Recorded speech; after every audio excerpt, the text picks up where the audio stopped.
Steve Alley, 1023 ESPN, and MMA Meltdown. Very pleased to be joined by Anthony Showtime Pettis, who will fight at the United Center against Donald the Cowboy Cerrone. Anthony, thanks for taking time out of what should be probably a very hectic schedule about right now. How have things been going for you?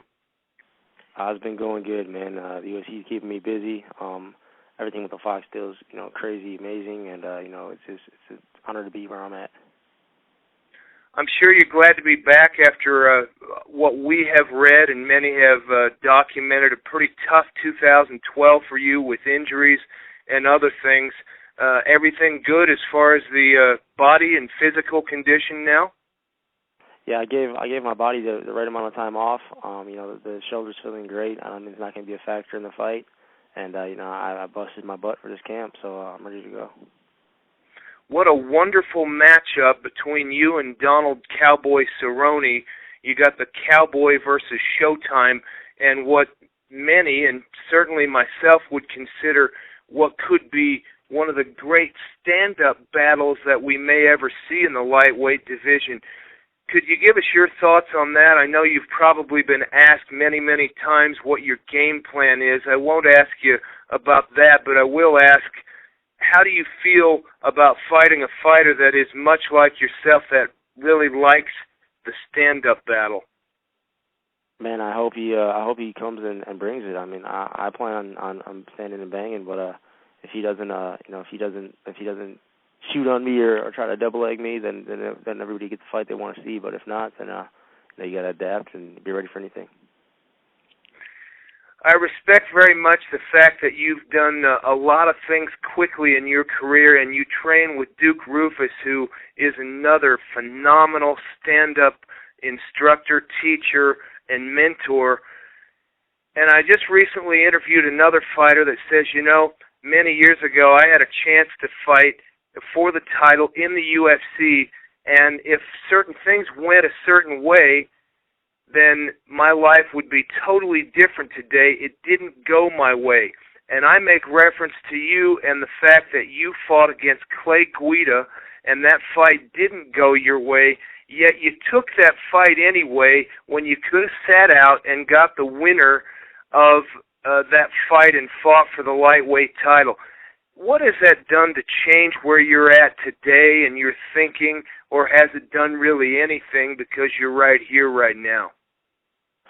Man, it just made me just open my eyes up to the fight game. There's a lot of ways to win, and if you don't, knock your opponent out or submit them, then you got to be up on the judge's scorecard. So it just made me mature as a fighter, and I think I needed that.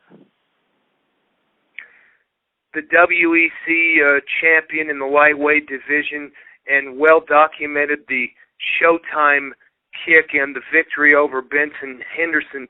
Do you feel any added pressure when you go out there now that you have to put on some spectacular showing because of that fight and the documentation and what you did? In fact, Anthony, I'll tell you, I have a young daughter, and she came to me just the other night not knowing that we would be doing this interview today and said, "Wow, Daddy, I saw this fighter skip off the cage fence and knock this guy out or knock him down, and it was unbelievable." So I ask you, do you feel pressure to put on something more spectacular when you go out and fight now? No, I don't feel that pressure. Maybe that was the case, in the fights afterwards, but that's gone now. I feel like my style does that already. The way I fight, the way I bring a totally different style into the octagon, and I think fans appreciate it. Now you're fighting at the United Center in Chicago, which is really just a hop, skip, and a jump away from where you reside in Milwaukee. That's got to feel pretty good right now, knowing that you don't have to do a lot of travel and go too far for the big fight. How does that play into your preparation for this fight against Donald Cerrone? Well, it's like 20 degrees here, man, so it wouldn't have been too bad to travel somewhere warm. It got to be cold, huh? Does the cold affect you? it's cool to fight so close to home. I got a lot of support coming up, a lot of family coming up that hasn't got a chance to watch me fight live in a long time. So it should be a good show, and I'm excited to be part of it.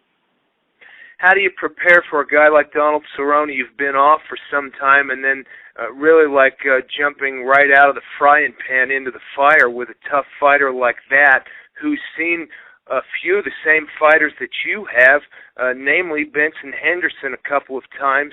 The only thing is, he was defeated by him. You defeated Henderson. Does that play into the strategy any, or how do you go about looking at a guy like Donald Cerrone at this point? Yeah, I mean, you have to look at his losses and see how he lost. But like I said, styles make fights. So I feel my style is going to be a problem for him. I think the way I get adapt, the way I fight, how fast I am, and how quick I am, I think it's going to be a problem for him. So when you're looking at the fight, you got to look at the other guy's losses and see how they lost. But and you can't be that fighter that beats him. You got to be yourself. How has your life changed, if any, since the big kick that you threw against Benson Henderson, as far as personally, financially, and that sort of thing, in a big way, or do you feel that you have to do other things that maybe you may not have had to do because of all of the notoriety and publicity you've received as a result of that victory? No, I mean, it definitely helps. It helps out in every way. I mean, a lot of people know who I am because of it, and it definitely helps out financially, put me in the spot that I am right now. But I'm still fighting my way to the top, man, just like everybody else. I still have a ladder to climb. Do you have aspirations after this fight? Obviously, you've got to see what happens with Donald Cerrone, but still have your eyes on that title? Yeah, I mean, I'm always looking at that title. That's my goal, to be the champion, and I got a couple guys in my way to get there. So yeah, I mean, my eyes are on the prize, but you got a guy like Cerrone in your hands. Your hands are full. Our special guest right here on 102.3 ESPN, Anthony Showtime Pettis. Many rank you number 8 in the world or higher in the lightweight division of the Ultimate Fighting Championship. Anthony, what's it like to train with the likes of Duke Roufus and many of the people that you train with there in Milwaukee? Man, we have an awesome camp. I mean, one of my buddies is fighting tonight, Ben Askren. A big shout out to him. He's gonna do his thing tonight in Bellator. You got so many good guys on the mat. Eric Koch's on the same card as me. Pascal Kraus. You got my little brother, and tons of other guys. Chico Camus. Getting ready for fights. So it's it's awesome to be training with these guys and to have Duke as the leader. I mean, it's a great place to be. I was lucky to be born in Milwaukee, and I didn't have to move anywhere to get this. So do you train with your brother, Lil Showtime, very often? Yeah, man, every day. He's on the same mat as all of us. I mean, the pro team trains together, and we do our strength and conditioning together. So, yeah, we're very close, and we're getting after it together. Being that you've had this meteoric rise in MMA like you have, and that'll only be amped up with this upcoming Donald Cerrone fight, is there certain tips that you give your brother, being that he's a little below you and still looking to get to the same level you're at as far as notoriety, the big show, and so forth? What tips do you give him that maybe you've learned over the last year or two? Man, I give him tips on it all. I mean, from training to dealing with the fame and the money that comes with it. I give him tips on everything. So I really don't want him to make the same mistakes I've made, and I think that's just how it works. I mean, Duke does it for me, I do it for him, and it just keeps going. Very good. Hey, what weight did you cut from to get, or what will you cut from to get to the 155 contracted weight for your fight with Cerrone? I'm coming down from 185, 190 area. Wow. Do you do it all at once, Anthony, or is it? No. That was a whole year off of not being able to train at all because of the shoulder. I couldn't run, I couldn't jog, I couldn't do anything that would make my shoulder move. So it was a while off, and I got to enjoy some time to be a regular person for a little bit and eat some good meals, and so I was coming down from 185, 190. Not fat. I mean, I wasn't fat. I was just that's just my normal body weight's about 180. And you cut 25 or 35 pounds to get to that 155? Yeah, I mean all the time. Is that standard? Yep, standard. Yep, super clean diet. I have a nutritionist, Eric Trilogy, who really helps me out. Makes my meal plan for me. I follow that to the T, and the weight comes off. Like, when you're training 3 or 4 times a day, it's pretty easy for you to cut that much weight. Very good.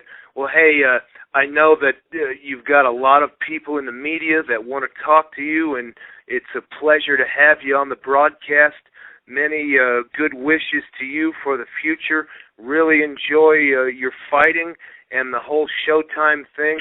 Best of luck to you with Donald Cerrone at the United Center in the UFC.